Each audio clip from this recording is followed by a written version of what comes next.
He's moving on the right side now. You trying to follow me? I see him.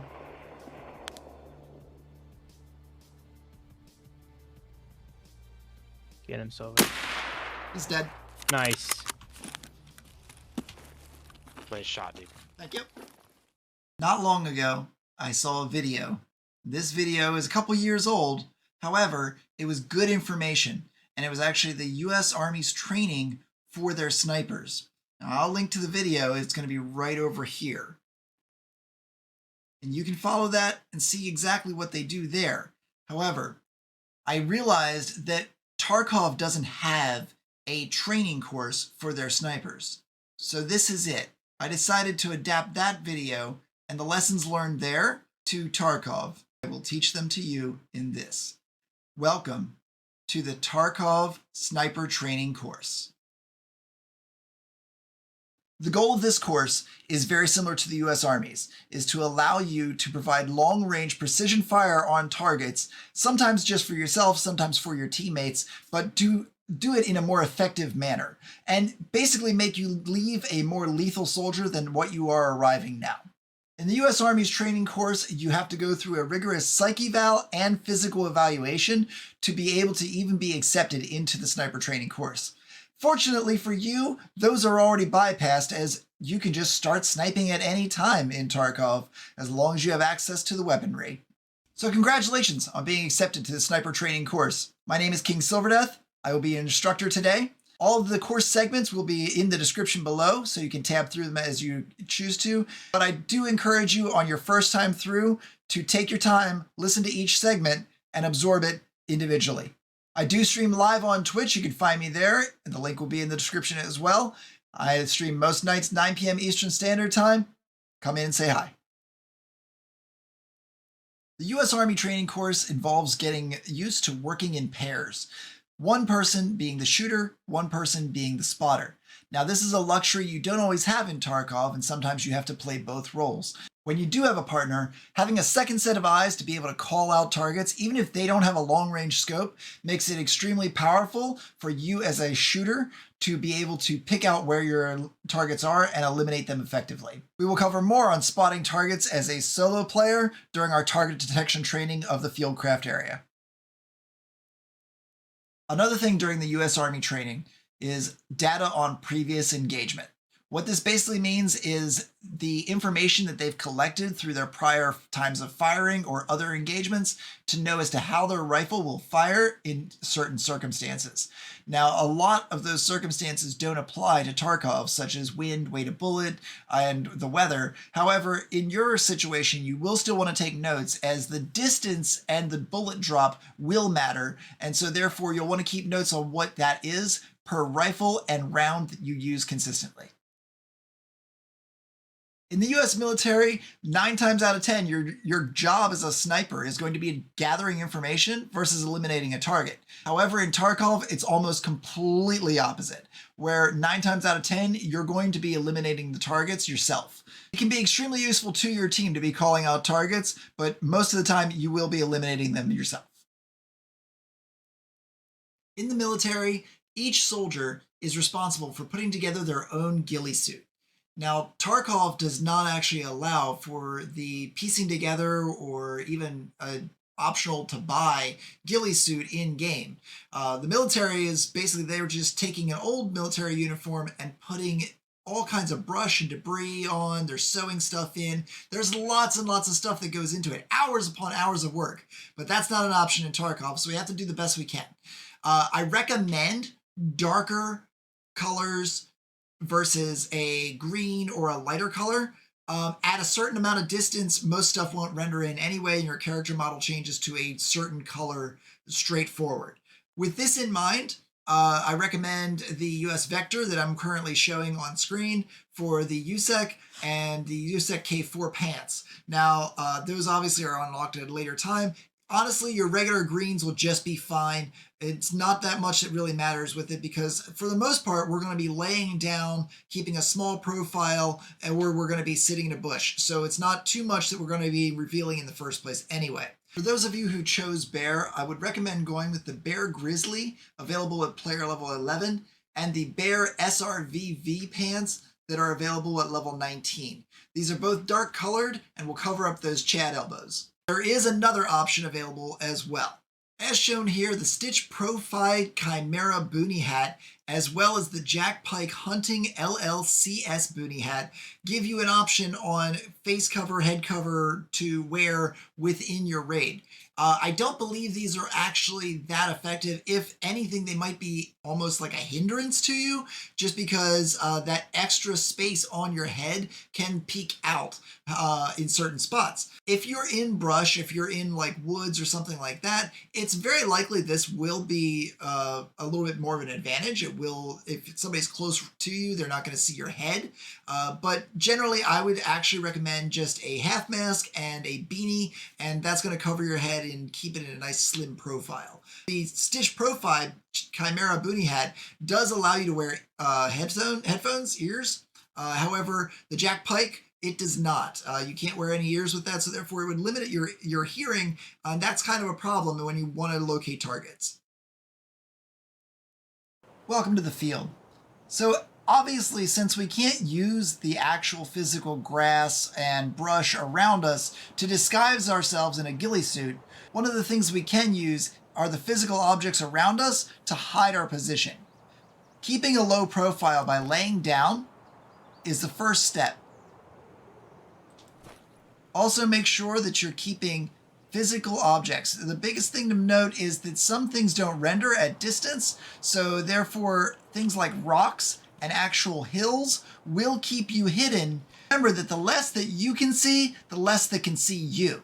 If you have a physical object on your side, you can't be seen from that side as easily.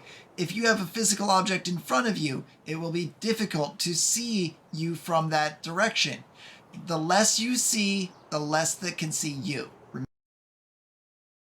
During the U.S. Army sniper training course, the students are taught how to read the mil dots on their scope. I am using a Schmidt & Bender 2 1x by 8x sniper scope. Now, as you can see, there are some little dots. It's a lot more apparent whenever you zoom in, and if you hold those dots steady, you can actually read the distance to target with that information. Looking at these dots, you can basically count as to how many there are and then do an equation. The US military's equation is the target's height in inches times 25.4 divided by the height in the mil count on the scope itself will equal the distance to target. And these snipers use this information to precisely pinpoint the shot to their target. However, this equation doesn't work for Tarkov. Instead, we had to come up with our own. The Tarkov equation is 68, which is 68 inches, which is something I reverse engineered from a lot of testing. and it could still be an estimate, but the target model should be 68 inches tall times 25.4, which I'll shorten it for you. It's 1,727.2 divided by half the height of the mils equals the distance to the target. Now, this equation I have tested, and with the Schmidt & Bender seems spot on. However, don't expect you to do this calculation in the field because you don't need to. Tarkov gives you multiple ways to sight out how far away your target is. As well, eventually, you're just going to know. Tarkov gives us two options on calculating range. One of which is the Vortex Ranger 1500 rangefinder, which is a handheld option, and that costs 9,450 rubles. And the other is the Wilcox Raptor ES tactical rangefinder, and that costs 23,100 rubles.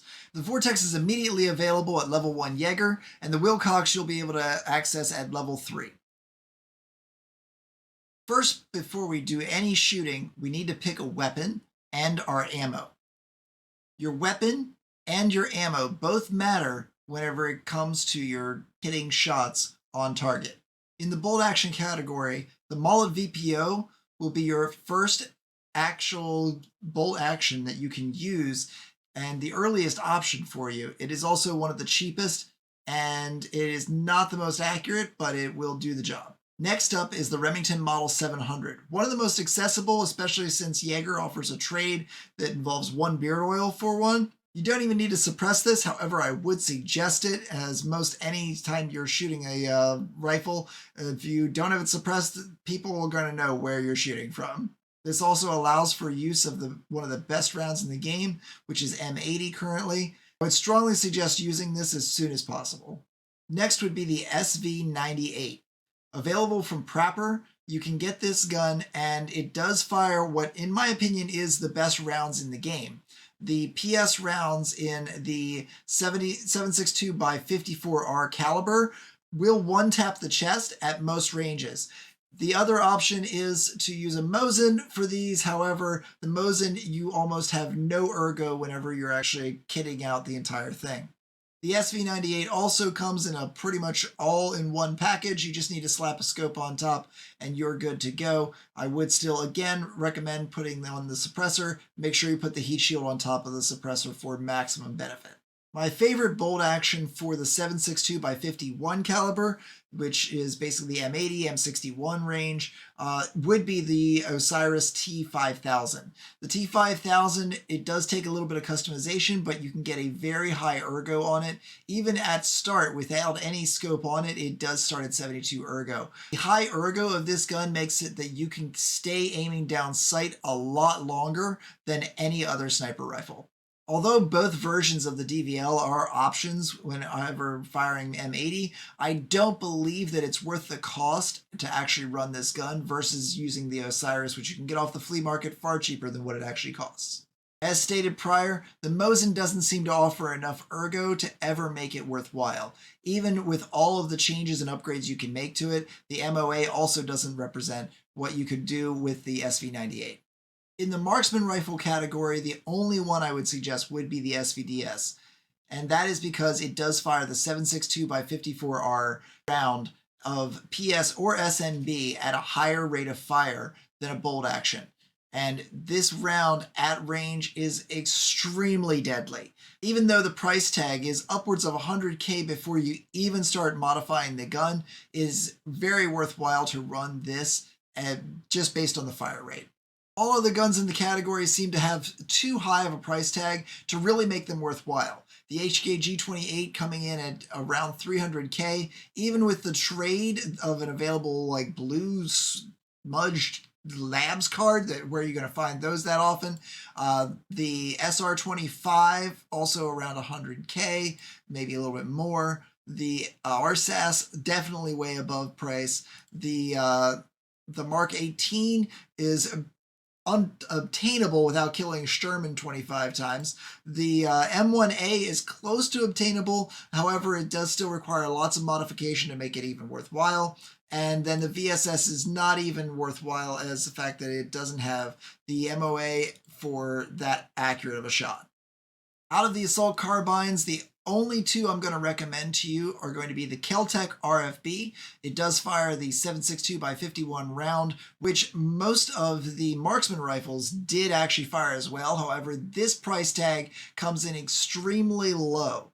At 55,000 rubles from the trader himself, Skier, this is extremely obtainable and can easily be modified. It doesn't require all that much to actually use this weapon.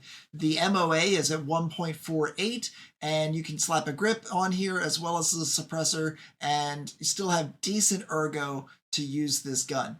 This by far is one of my favorite weapons in the game. The Lone Star TX-15 is the only other weapon within this assault carbine category that I would come close to recommending. However, the price tag is super high. It is around 200K, and at 1.49 MOA, it doesn't really live up to firing 5.56 by 45 caliber to do any kind of sniping with. This is pretty much, if you have to run 5.56 for some reason, that this would be the weapon you want to go with. In the assault rifle category, there are a few honorable mentions. The DS Arms SA58 is an option. The stock version does have an MOA of 0.86. Once you start doing some edits to this, it can change a little bit. There is an optional trade from Mechanic for 4 Nixer lenses that does give you ergo of 39, and accuracy of 0.9 MOA. Firing the 7.62 by 51 round is an option, and it does have a full auto mode as well. You just need to make sure that no matter which version you choose, that it does have the long barrel, otherwise you lose an immense amount of accuracy. Either of the Desert Tech MDRs will give you an excellent amount of accuracy, both in the 5.56 by 45 caliber and also the 7.62 by 51 caliber. These are easily options available to you. However, again, 5.56, not that great for sniping currently in the meta, and the 7.62 by 51 is a nicety. However, they can be pricey once you do get there. The AK-101 is a very close contender. Extremely affordable when bought off the flea market from other players. Make sure you're getting 100 out of 100 on the durability. But once modded, this gun does have an excellent MOA and can have really good ergo to work with for sniping. It does use the 5.56 round, which we've prior said is not the greatest for sniping in general. However, the muzzle velocity does really help with this. If you are landing those headshots, this is an excellent gun to use. Next, we're going to discuss our selection of our ammunition. There's lots of different ammunition to use within the realm of Tarkov and the real world. Each bullet travels differently based on its weight, as well as its muzzle velocity, how it leaves the chamber, all of these things. Now, the Escape from Tarkov wiki, as well as tarkovballistics.com, are both going to be excellent resources for you in how the bullets travel and what bullets to use. So I recommend referencing those whenever I'm discussing things here. There are going to be some ammunitions that I leave out of this list. Specifically, I'm trying to target the ammunitions which you may prefer the most. I recommend that you try each different ammunition to figure out which one works best for you. Our first caliber of ammunition that we're going to be using is the 7.62 by 54. And for these, I actually recommend only two different ammos. It's the PS round and the SNB round. Now, the PS round has the ability at range even to one-tap the thorax, whereas the S&B round cannot. However, it has the highest penetration and will take down most targets in 2 shots. When firing from a bolt action, I strongly recommend that you go with a PS round, as the penetration doesn't matter if you're trying to hit headshots. When firing from something like an SVD, I recommend using an SMB round, as the SMB is going to be able to 2-tap most targets in the chest, so therefore you don't need as much accuracy on the head. 7.62 by 51 millimeter is a very well used round. It fits many guns, and a lot of your snipers are going to use it.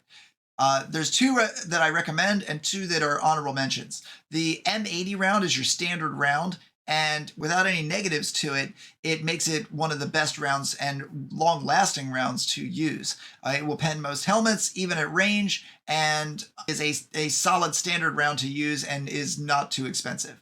M62 round is a little bit less accurate. It does have an accuracy debuff of -6, but it is a tracer as well, which some people view well, some people don't. It will help you to hit your shots. Using tracers to start off with is a good way to determine about where your shots are landing. You can kind of use that as a guide. Those 2 would be the ones that I mainly recommend. However, there are 2 other rounds that I would suggest. The M61 round is kind of unattainable. However, it has the highest pen.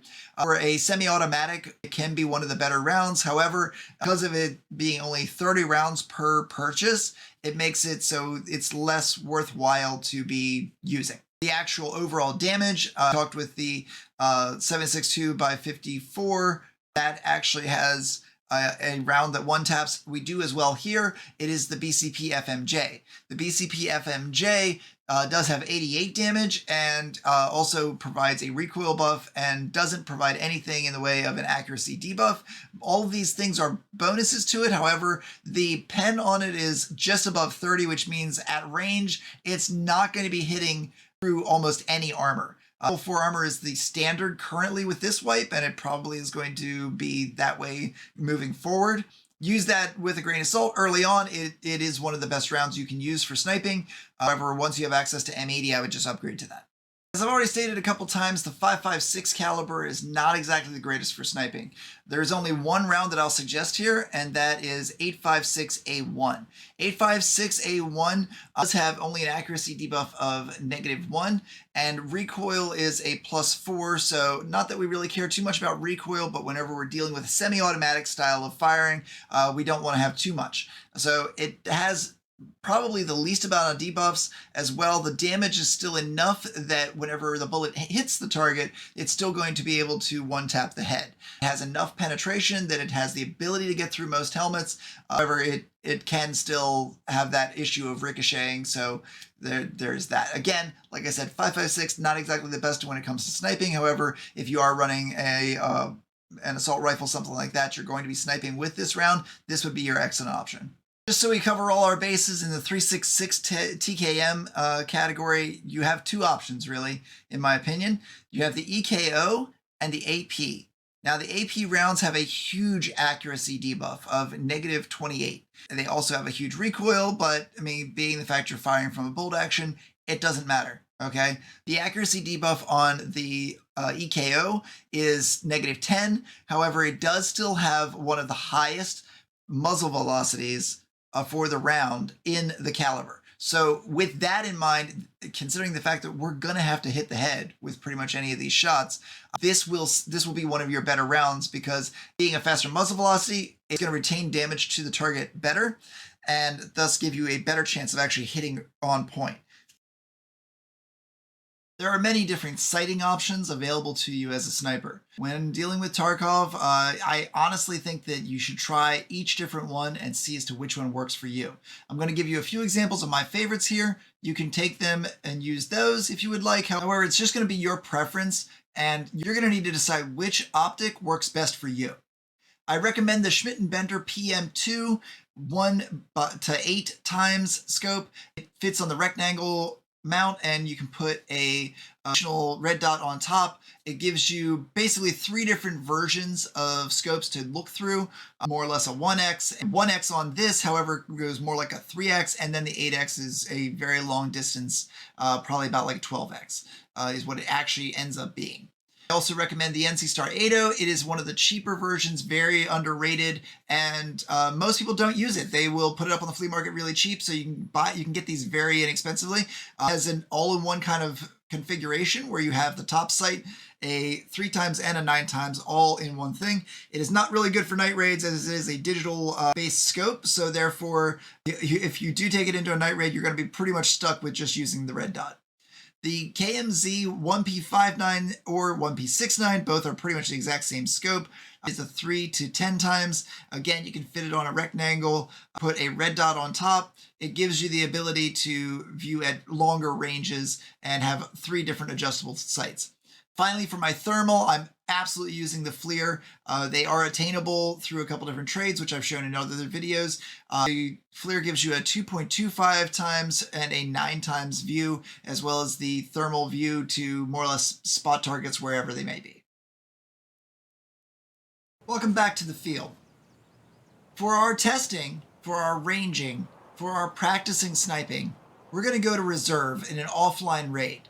I recommend going to offline raids without any AI, as that's going to be your easiest way to practice without being interrupted. Go to Black Pawn, the building shown here in the courtyard near the helicopter, and go to the roof. Once on the roof, you're going to look for the pallets and tables with the pillows in front of them. These are all set up in a form to snipe from. So pick your favorite one and go lay down on it. Look across, and you will see on top of White King these targets. These are excellent targets, as you can see, about 120 some meters away, and you can practice shooting at these. Let's go to the next. From the helicopter, you'll want to run right towards White Bishop and then make a right down the street. Straight ahead of you is the Scavlands Extract, but that green crate on the right is going to be our spot that we're looking for. From this green crate, you'll want to be sure you go ahead and jump up on top of it.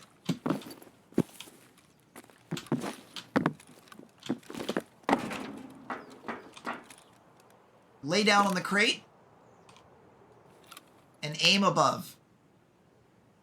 If you see, above the main train building is another one of those targets. This is 300 meters from here. To practice our shot, we're going to put our crosshair with the center dot as best we can on that top center and shoot. Now, it might be a little bit difficult to see where your shot landed. I believe it to be about here is where it hit. We're going to zoom in and we're going to try and judge, because we sent our shot at the very center. That's only about the first hash mark where that shot actually was, that it landed. So with that information, we should be able to accurately place a shot in the dead center of the head.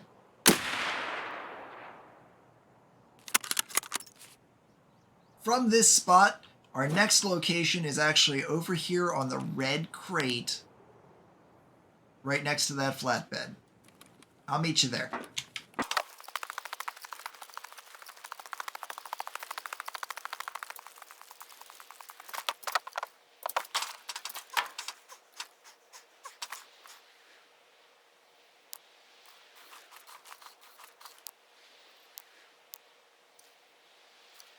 Laying down on top of the red crate, you can see the rangefinder states that it is 200 meters to our target.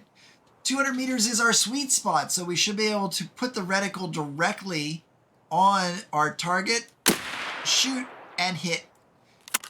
A headshot from here at this range with this gun and this ammo is almost dead on. Always remember, any adjustment that you need to make, you can make just by simply seeing where your prior shot was and trying to line up the hash to where it is now.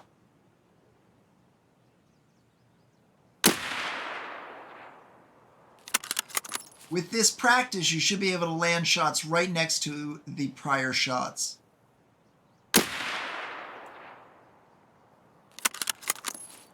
Most shots that you take will be underneath 200 meters. You shouldn't need to adjust all that much for most weapons. You still should test each one. Each rifle is different, and you're going to need to see how each ammo fires from it. Welcome to target detection training. For this, go to an offline raid on customs. Come to the shack, the brick shack, right by the bridge on the big red side of the map. There is a jump up here, although I don't actually recommend doing this for a regular raid to snipe from. This is a really good spot to view the entire area. Lay down, get comfortable. In the military, what they would do is actually have you pick out and look for specific items that are scattered throughout a field or in cover. In this situation, I'm going to pick out a few items and list them here. Pause the video and look for these items listed on the side. How did you do? Hopefully you'll be able to find everything. If not, there will be a section at the end of the video to show you as to where they have all been hidden. What you've just practiced is simply looking for a target, that's something that doesn't seem to be in the right spot, something a little bit out of the ordinary.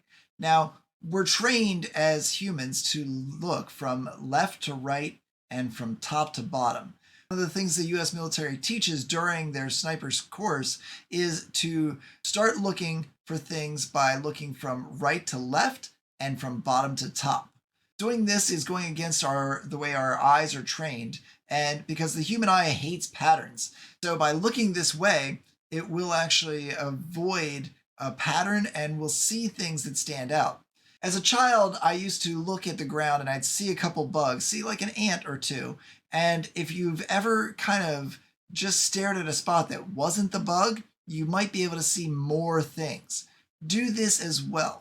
By staring at one location and seeing all the picture that is in front of you, you can often see more targets moving. So for next thing we're going to do is look for actual moving targets. To do this, we're going to actually have to go into an offline raid and have scavs on and look for the scavs movement. Choose whatever map works for you. We'll keep with customs. I'm going to select a daytime, enable offline, enable PvE. I will choose difficulty as easy as we are just practicing. As well, I'm going to actually pick horde mode, which will allow scavs to constantly spawn in, and will also make a large number of them as well. You can enable Scav War, which will give you the ability to use sound as a detection method as well. But since we do know where most of the scavs will be spawning, we don't need to do this. Again, if possible, use this spot or similar spots nearby, as the road is an excellent area to look. Even without actually zooming in, I can see at least 2 scavs already. Using what you know, practice your shots as well. Spotting these targets is just one part of it. And from here, you can start practicing your motion training as well.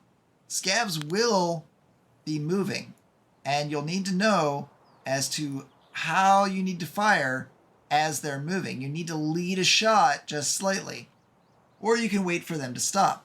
Now that works with scavs, but sometimes you're going to have to deal with PMCs that are doing the same thing. Eventually, you'll be able to skip most of the prior practices and go straight to live targets moving around on the map. Practicing your aiming with moving targets as well as locating targets is a key skill to use. And as you're moving through maps in regular raids, you can also do this as well. Keeping yourself hidden will give you the ability to keep your enemies from detecting where you're shooting from and give you more shots on target. The military has one more thing called Stalk Events as part of their training. The Stalk Events are where snipers will move through brush and cover and try to stay undetected. During this time, there are instructors who are looking specifically for those snipers, those trainees. And unfortunately, with Tarkov, there's not really a way you can easily practice this. The best thing you can do is when you are playing in a team or a squad, pairs, duos, anything like that, sometime where you have someone else to be able to judge you, you can actually let them try to find you. Now, obviously, if you're sharing your screens or anything like that, or you're streaming, then your friends will know where you're at. However, still let them try and find you, because if they know where you're at, let them judge as to how easy it is to even spot you in that location. I've had my friends walk right by me and not even know I was there. In closing, sniping is not for everyone, but it can be for you. Practice, practice, practice. Go into offline raids, judge your ranges, try different weapons, figure out what works for you. You're going to find that sometimes there's going to be shots you just don't want to take. Other times you really want to, and you're going to be able to. With enough practice, you'll know your weapon inside and out. Know what your weapon is, know what your ammo is. That consistency will train you to naturally know exactly where you need to shoot, where you need to aim, how high you need to aim, if anything. You can be a better sniper. I believe in you, and this course does too. And I hope that you've learned from it. Feel free to take this, share it with your friends, become a better squad as a whole. As you progress, as Tarkov changes, as even ballistics change, you should be able to use these pieces of information to continue to be an excellent marksman. This ends our course here, but it doesn't end your training. For the rest of the time that you play, you will know exactly how to become the best marksman on the field. Thank you.